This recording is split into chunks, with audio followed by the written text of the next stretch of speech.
Hello friends, welcome to the student notes. Suspense accounts के पिछले video में हमने पढ़ा था material purchase settlement suspense account, और ये भी पढ़ा था कि इसके अलावा रेवेन्यू सेक्शन में 3 सस्पेंस अकाउंट्स और होते हैं। तो आइए पढ़ते हैं उन 3 सस्पेंस अकाउंट्स के बारे में।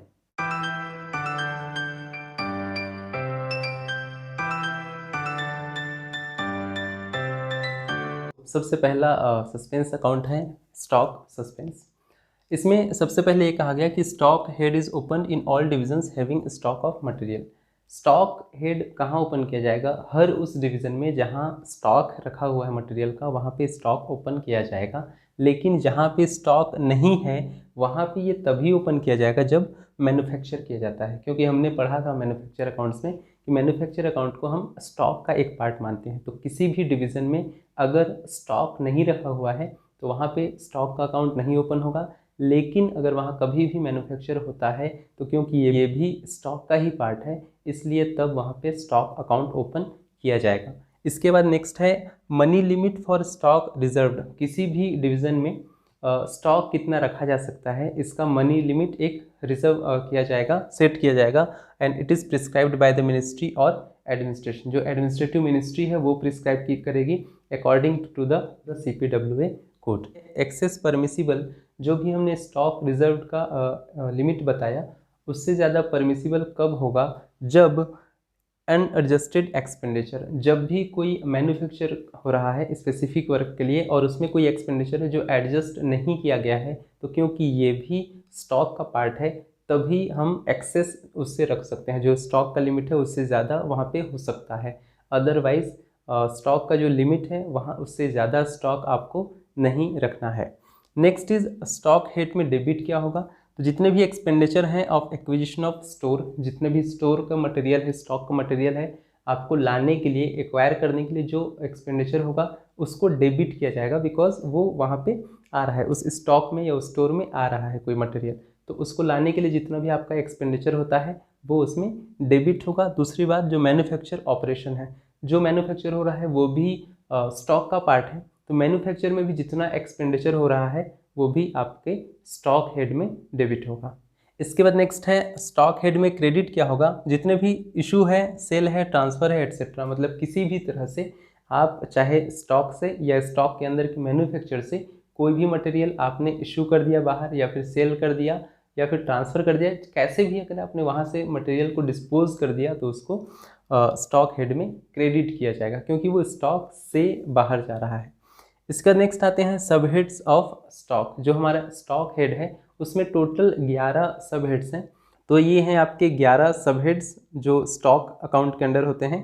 पहला है स्मॉल स्टोर्स, दूसरा बिल्डिंग मटेरियल्स, तीसरा टिम्बर, चौथा है मेटल्स, पांचवा fuels, sixth is painters stores, सातवां है हाउस फिटिंग्स, आठवां मिसेलिनस स्टोर्स, नाइन्थ है land kills etcetera, 10th manufacture, और 11th है handling and other incidental charges.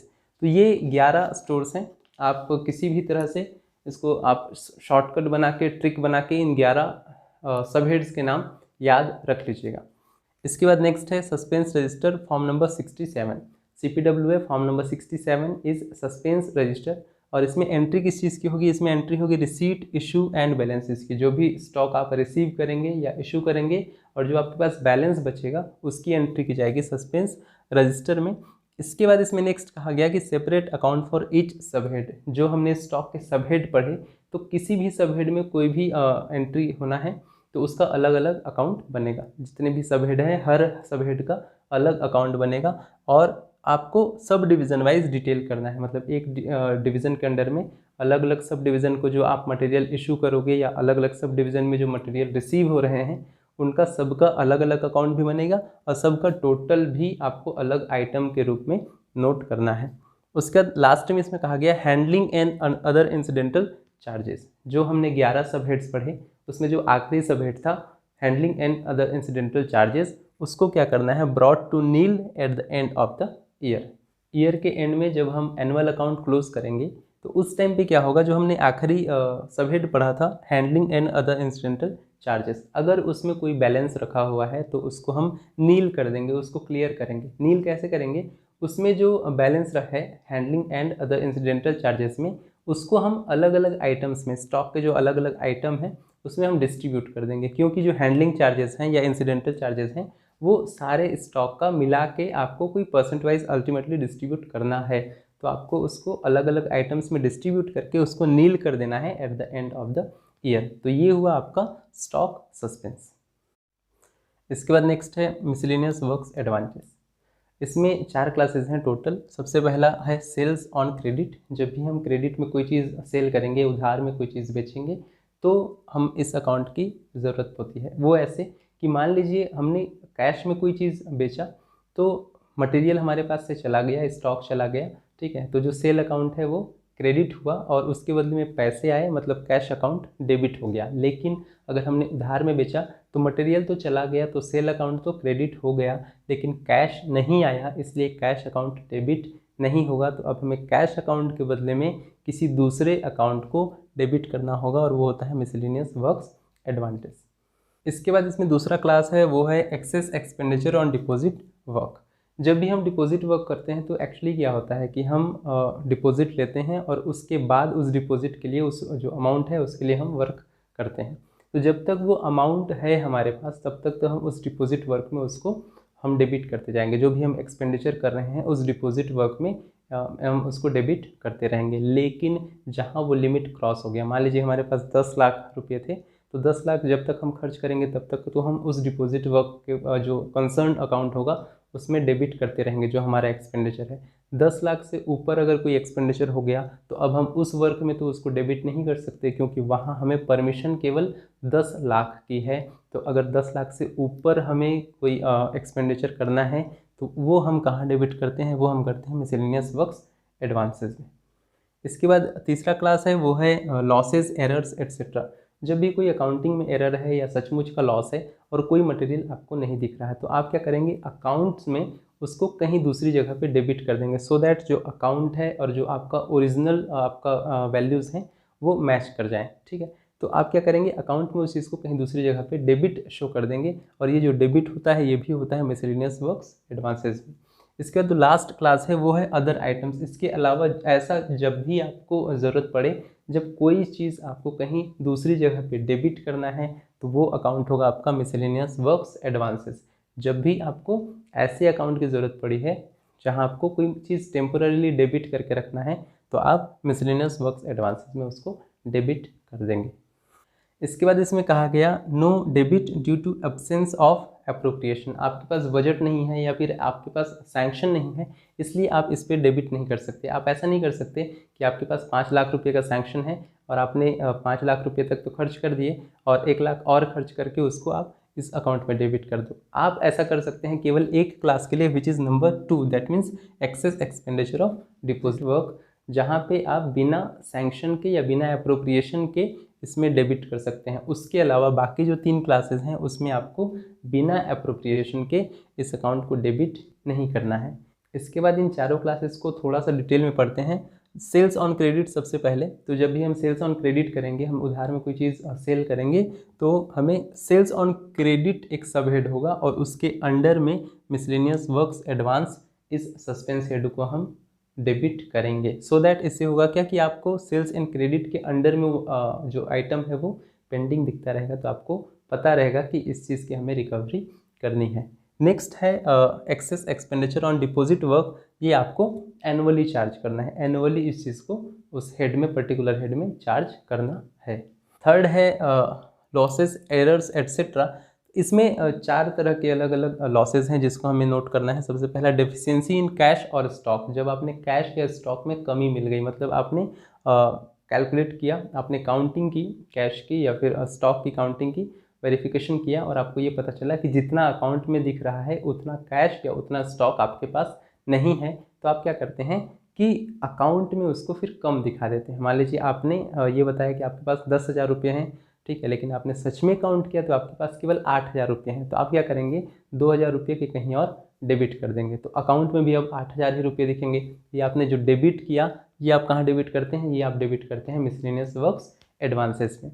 तो ये पहला केस हो गया जहाँ पे आपको कैश या स्टॉक में डेफिशिएंसी हो, मतलब जितना आपके अकाउंट में दिख रहा है एक्चुअली आपके पास उससे कम अवेलेबल हो। दूसरा है एक्चुअल लॉस ऑफ कैश और स्टॉक। जब आपके पास अभी तो क्या था, डेफिशिएंसी थी, मतलब आपके पास जितना स्टॉक दिख रहा था आपके पास उससे कम अवेलेबल था, ठीक है, और आपको अभी तक नहीं पता चला है कि वो कहाँ गया है, ठीक है। दूसरा एक्चुअल लॉस, आपको सचमुच पता चल गया कि कैश या जो स्टॉक है वो आपको लॉस हो गया है, कहीं चला गया है, आपको पता है कि कहाँ गया है, और आपको ये भी पता चल गया कि वो नहीं आने वाला, ठीक है। तो इस केस में भी आप कहाँ डेबिट करेंगे, मिसलेनियस वर्क्स एडवांसेस में, ये भी तीसरे कैटेगरी में आता है। इसके बाद नेक्स्ट है एरर्स अवेटिंग एडजस्टमेंट। ऐसा कोई एरर है जिसका एडजस्टमेंट बाद में होना है, तो जब तक एडजस्टमेंट ना हो जाए तब तक के लिए भी उसको कहाँ डेबिट करेंगे, मिसलेनियस वर्क्स एडवांसेस में।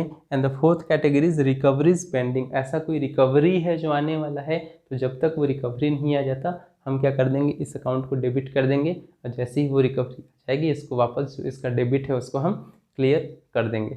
इसके बाद जो लास्ट क्लास है अदर आइटम्स, उसमें 3 कैटेगरीज हैं। सबसे पहला है debits classification is not known. ऐसा कोई डेबिट है जिसका क्लासिफिकेशन आपको नहीं पता, मतलब डेबिट करना तो है लेकिन किस हेड में करना है ये आपको नहीं पता, तो आपको कहाँ हेड डेबिट करना है ये करेंगे आप मिसलेनियस वर्क्स एडवांसेस में। दूसरा कैटेगरी है recoverable debits not pertaining to work. ऐसा कोई डेबिट है जो आपको पता है कि रिकवरी उसकी हो जानी है, ठीक है, और ये ऐसी कैटेगरी का है जो वर्क से बिलोंग नहीं करता, मतलब वर्क के अलावा किसी दूसरी चीज़ का है, आपको कहीं से टैक्स आना है म्यूनिसिपल कॉरपोरेशन का या कुछ और जो है, जो रिकवरी करनी है आपको वर्क से रिलेटेड नहीं है, तो उसको भी फिलहाल आपको डेबिट करना है कहीं पे, तो आप डेबिट करेंगे मिसलेनियस वर्क्स एडवांसेस में।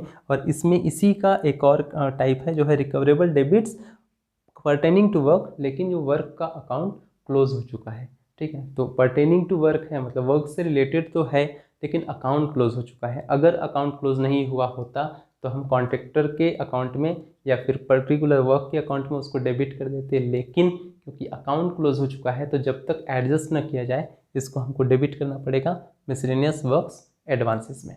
इसके बाद है items of miscellaneous works advances cleared by recovery और ट्रांसफ़र। जो भी आइटम्स हैं मिसलेनियस वर्क्स एडवांसेस के, उसको आइदर आपको रिकवरी करनी है, ठीक है, या फिर इस डेबिट को कहीं और ट्रांसफ़र करके इस मिसलेनियस वर्क्स एडवांसेस का जो डेबिट है उसको क्लियर करना है, आइदर रिकवरी और ट्रांसफ़र।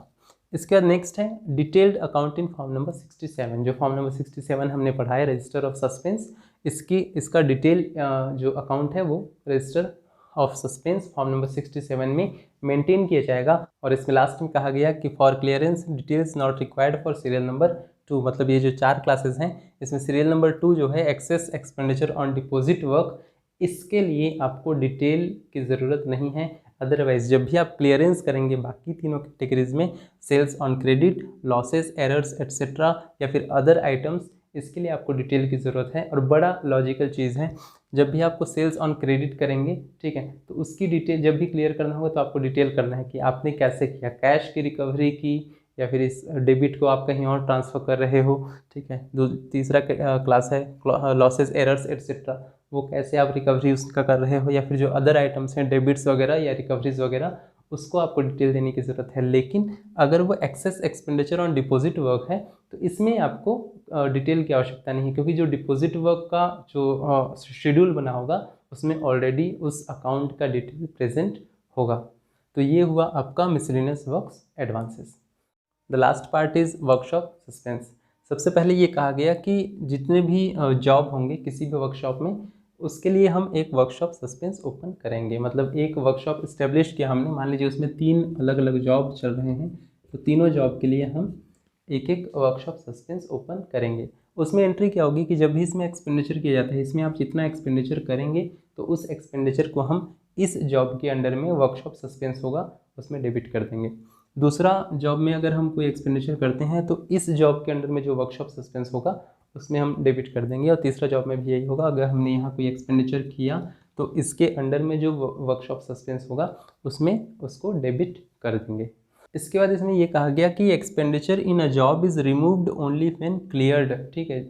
अब जब भी इसमें जो हमने एक्सपेंडिचर किया है इसको यहाँ से तभी निकाला जाएगा वर्कशॉप सस्पेंस से जब इसको हम क्लियर कर दें। अब क्लियर कैसे होगा, तो इसको पर्टिकुलर हेड में हम जो कंसर्न फाइनल हेड होगा वहाँ हम उसको ट्रांसफ़र कर देंगे, ठीक है। और जब भी हम ऐसा करते हैं, क्योंकि जब हमने यहाँ एक्सपेंडिचर किया था तो ये डेबिट हुआ था, ये भी डेबिट हुआ था और ये भी डेबिट हुआ था, तो जब हम इसको क्लियर करेंगे तो इसको हम क्रेडिट कर देंगे। अगर हमने यहाँ से इसको फाइनल हेड में ले गए, ठीक है। यहाँ से अगर हम इसको फाइनल हेड में ले जाते हैं तो उसको हम क्रेडिट करेंगे, लेकिन अगर ट्रांसफ़र होता है एक वर्कशॉप से दूसरे वर्कशॉप में तब इसको क्रेडिट नहीं करना है, तब इसको प्लस या माइनस डेबिट करना है। मान लीजिए यहाँ से हमने डेबिट किया था, यहाँ से हम फाइनल हेड में चले गए तो हमने इसको क्रेडिट कर दिया, लेकिन यहाँ से हमने यहाँ डेबिट किया था और यहाँ से हम फाइनल हेड ना ले जाके अगर हमने दूसरे वर्कशॉप दूसरे जॉब में ट्रांसफ़र कर दिया तो ये माइनस डेबिट हो जाएगा और ये प्लस डेबिट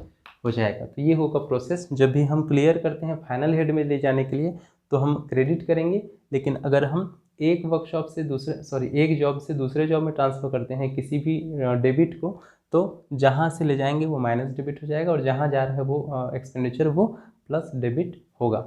इसके बाद आगे है ऑन कंप्लीशन। जब भी ये वर्कशॉप कंप्लीट होगा तो हमें क्या करना है, all outstanding charges debited to concern head. तो यहाँ जितने भी आउटस्टैंडिंग चार्ज बाकी होंगे वर्कशॉप में उसको कंसर्न्ड फाइनल हेड में हमको डेबिट कर देना है।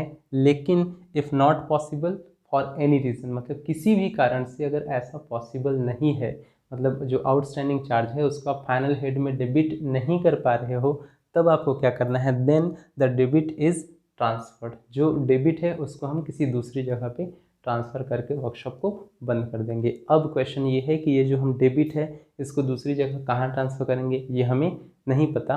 और थोड़ी देर हमने पहले ये पढ़ा था कि जब भी आपको नहीं पता कि कोई डेबिट कहाँ ट्रांसफ़र करना है तो उसको हम ट्रांसफ़र करते हैं मिसलेनियस वर्क्स एडवांस में। तो जब भी आपको वर्कशॉप क्लोज करना है और उसके सस्पेंस का अमाउंट आप फाइनल हेड में नहीं ट्रांसफ़र कर पा रहे हो किसी भी कारण से, तो उसको आप ट्रांसफ़र कर दोगे मिसलेनियस वर्क्स एडवांस में, वर्कशॉप को बंद कर दोगे। तो इसी के साथ कंप्लीट होता है आपका suspense accounts. Please stay tuned for the next video. Thank you. जय हिंद।